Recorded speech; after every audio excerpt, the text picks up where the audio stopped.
Hello, Mark. My name is Alisa. My student number is S0441055. Today, my topic is Tristram, Stuart, the global food waste scandal.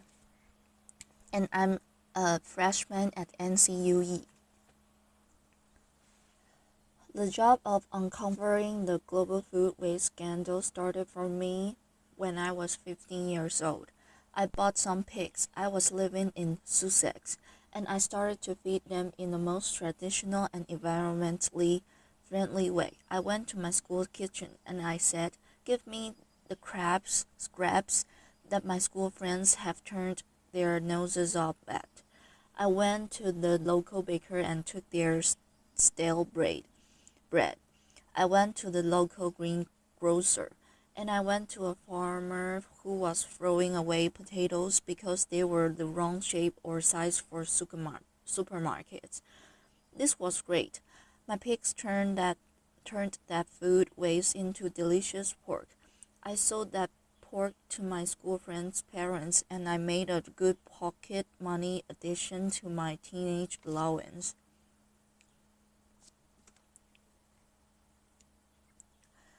But I noticed that most of the food that I was giving my pigs was in fact fit for human consumption, and that I was only scratching the surface, and that right the way up the food supply chain. In supermarkets, greengrocers, bakers, in our homes, in factories and farms, we were hemorrhaging out food. Supermarkets didn't even want to talk to me about how much food they were wasting. I'd been round the back. I'd seen bins full of food being locked and then trucked off to landfill sites, and I thought, surely there is something more sensible to do with food than waste it. One morning, when I was feeding my pigs, I noticed a particularly tasty-looking sun-dried tomato loaf that used to crop out from time to time. I grabbed hold of it, sat down, and ate my breakfast with my pigs. Laughter. That was the first act of what I later learned to call freeganism, really an exhibition of the injustice of food waste and the prevention of the solution to food waste, which is simply to sit down and eat food rather than throwing it away. That became, as it were, a way of confronting large businesses in the business of wasting food and exposing, most importantly, to the public that when we're talking about food being thrown away, we're not talking about rotten stuff. We're not talking about stuff that's beyond the pale. We're talking about food, fresh food that is being wasted on a colossal scale. Eventually, I set about writing my book, really to demonstrate the extent of this problem on a global scale. What this shows is a nation-by-nation breakdown of the likely level of food waste in each country in the world. Unfortunately, empirical data, good hard states don't exist, and therefore to prove my point, I first of all had to find some proxy way of uncovering how much food was being wasted. So I took the food supply of every single country and I compared into what was actually likely to being consumed in each country.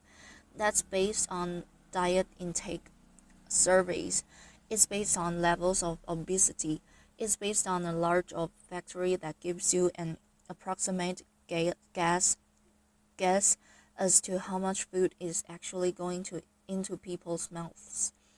That black line in the middle of that table is the likely level of consumption with an allowance for certain levels of inevitable waste. There will always be waste. I'm not that unrealistic that I think we can live in a waste-free world. But that black line shows what a food supply should be in a country if they allow for a good, stable, secure, nutritional diet for every person in that country. Any thought about that line? And you'll quickly notice that includes most countries in the world, represents unnecessary surplus, and is likely to reflect levels of waste in each country. As a country gets richer, it invests more and more in getting more and more surplus into its shops and restaurants. And as you can see, most European and North American countries fall between 150 and 200% of the nutritional requirements of their populations. So a country like America has twice as much food on its shelves and its restaurants that is actually required to feed the American people. But the thing that really struck me when I plotted all this data, and I was a lot of numbers, was that you can see how it levels off. Countries rapidly shoot towards that 150 mark and then they level off, and they don't really go on rising as you might expect. So I decided to unpack that data a little bit further to see if that was true or false. And that's what I came up with. If you include not just the food that ends up in shops and restaurants, but also the food that people feed to livestock, the maize, the soy, the wheat that humans could eat but choose to fatten livestock instead to produce increasing amounts of meat and dairy products. What you find is that most rich countries have between 3 and 4 times the amount of food that their population needs to feed itself.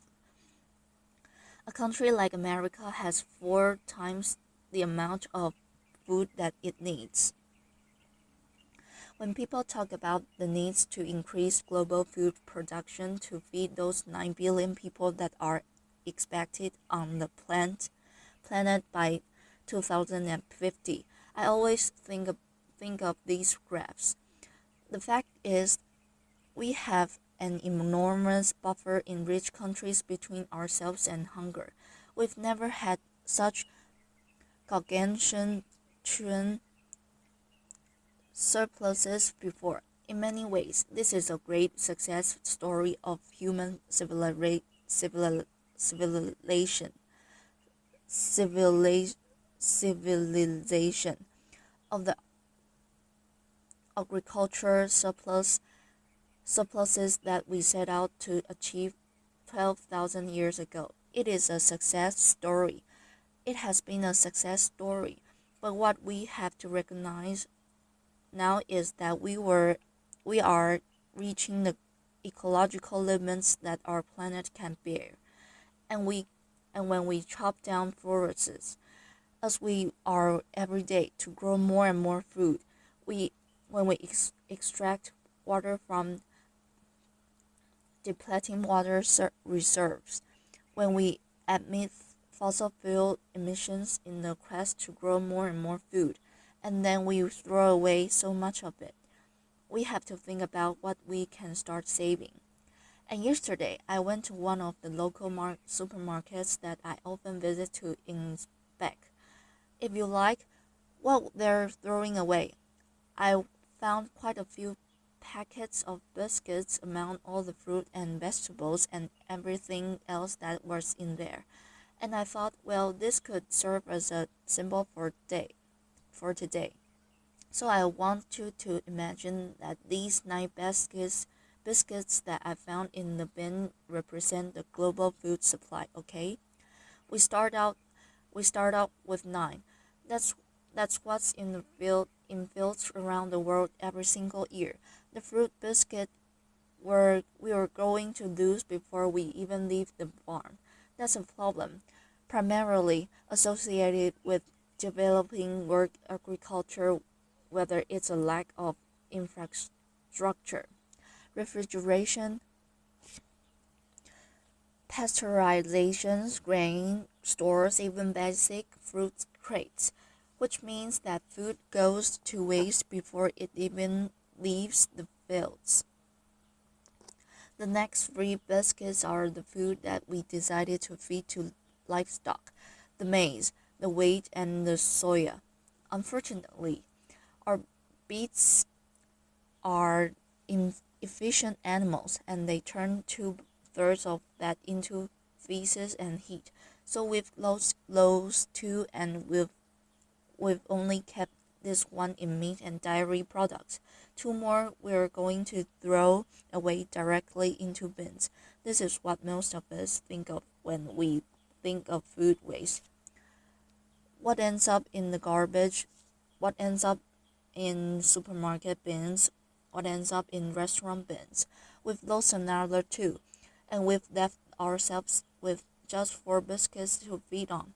That is not a superlatively efficient use of global resources, especially when you think of the billion hungry people that exist already in the world. Having gone through the data, I then needed to demonstrate where that food ends up. Where does it end up? We're used to seeing the stuff on our plates, but what about all the stuff that goes missing in between? Supermarkets are an easy place to start. This is the result of my hobby, which is unofficial bin inspections. Laughter. Strange you might think. But if we could rely on corporations to tell us what they were doing in the back of their stores, we wouldn't need to go sneaking around the back, opening up bins and having a look at what's inside. But this is what you can see more or less on every street corner in Britain, in Europe, in North America. It represents a colossal waste of food. But what I discovered was I was writing my book was that that that is that this very evident abundance of waste was actually the tip of the the iceberg. When you start going up the supply chain, you find where the real food waste is happening on a gargantuan scale. Can I have a show of hands if you have a loaf of sliced bread in your house?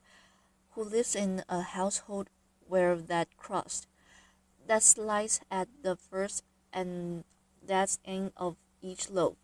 Who lives in a household where it does get eaten? Okay, most people, not everyone, but most people, and it is. I'm glad to say what I see across the world, and yet has anyone seen a supermarket or sandwich shop anywhere in the world that serves sandwiches with crust on it? Laughter. I certainly haven't, so I kept on thinking, where do these crusts go? Laughter. This is the answer, unfortunately. 13,000 slices of fresh bread coming out of this one single factory every single day. Day fresh bread. In the same year that I visited this factory, I went to Pakistan, where people in 2008 were going hungry as a result of a squeeze on global food supplies. We contribute to that squeeze by depositing food in bins here in Britain and elsewhere in the world. We take food off the market shelves that hungry people depend on.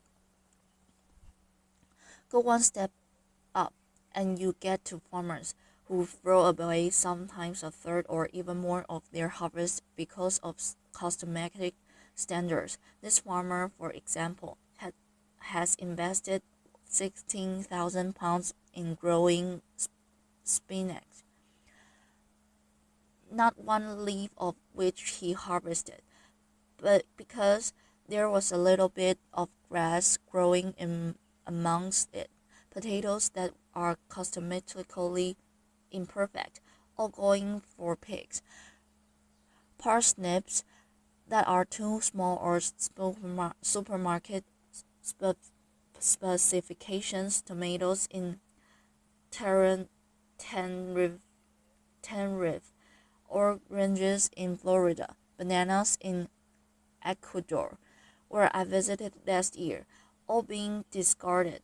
This is one day's waste from one banana plantation in Ecuador, all being discarded, perfectly edible, because they're the wrong shape or size. If we do that to fruit and vegetables, you bet we can do it to animals too. Liver, lungs, heads, tails, kidneys, testicles, all of these things, which are traditional, delicious, and nutritious parts of our gastronomy, go to waste. Offal consumption has halved in Britain and America in the last 30 years. As a result, this stuff gets fed to dogs and bats, or is incinerated.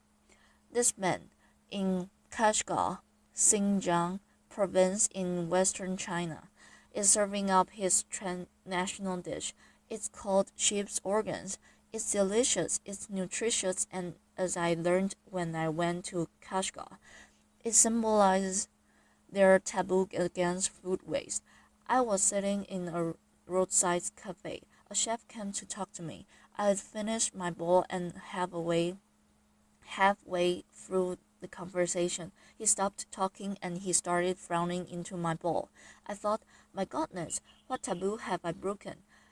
How have I insulted my host? He pointed at 3 grains of rice at the bottom of my bowl, and he said, clean. Laughter. I thought, oh my God, you know I go around the world telling people to stop wasting food. This guy has trust me at my own game. Thrashed me at my own game. Laughter. But it gave me faith. It gave me faith that we, the people, do have the power to stop this tragic waste of resources if we regard it as socially unacceptable to waste food on a colossal scale. If we made if we make noise about it, tell corporations about it, tell governments we want to see an end to food waste, we do have the power to bring about that change. Fish. 40 to 60% of European fish are discarded at sea. They don't even get landed. In our homes, we've lost touch with food. This is an experiment I did on free lettuces. Who keeps lettuces in their fridge? Most people. The one on the left was kept in a fridge for 10 days. The one in the middle on my kitchen table. Not much difference. The one on the right I treated like cut flowers. It's a living organism. Cut the slice off. Stuck it in a vase of water. It was alright for another 2 weeks after this. Some food waste, as I said at the beginning, will inevitably arise. So the question is, what is the best thing to do with it? I answered that question when I was 15. In fact, humans answered that question 6,000 years ago. We domesticated pigs to turn food waste back into food, and yet in Europe, that practice has become illegal since 2001 as a result of the foot and mouth outbreak. It's unscientific. It's unnecessary. If you cook food for pigs, just as if you cook food for humans, it is rendered safe. It's also a massive saving of resources. At the moment, Europe Europe depends on importing millions of tons of soy from South America, where its production contributes to global warming, to deforestation, to biodiversity loss, to feed livestock here in Europe. At the same time, we throw away millions of tons of food waste which we could and should be feeding them. If we did that and fed it to pigs, we should save that amount of carbon. if we beat our food waste, which is the current government favorite way of getting rid of food waste, to anaerobic digestion, which turns food waste into gas to produce electricity, you save a paltry 448 kilograms of carbon dioxide per ton of food waste. It's much better to feed it to pigs. We know that during the war, laughter, a silver lining, a silver lining. It has kicked off globally the quest to tackle food waste. Feeding the 5,000 is an event I first organized in 2009. We fed 5,000 people all on food that otherwise would have been waste. Since then, it's happened again in London. It's happening internationally and across the country. It's a way of organizations coming together to celebrate food, to say the best thing to do with food is to eat and enjoy it, and to stop wasting it for the sake of the planet we live on, for the sake of our children, for the sake of all the other organisms that share our planet with us. We are a terrestrial animal and we depend on our land for food. At the moment, we are trashing our land to grow food that no one eats. Stop wasting food. Thank you very much. A pause.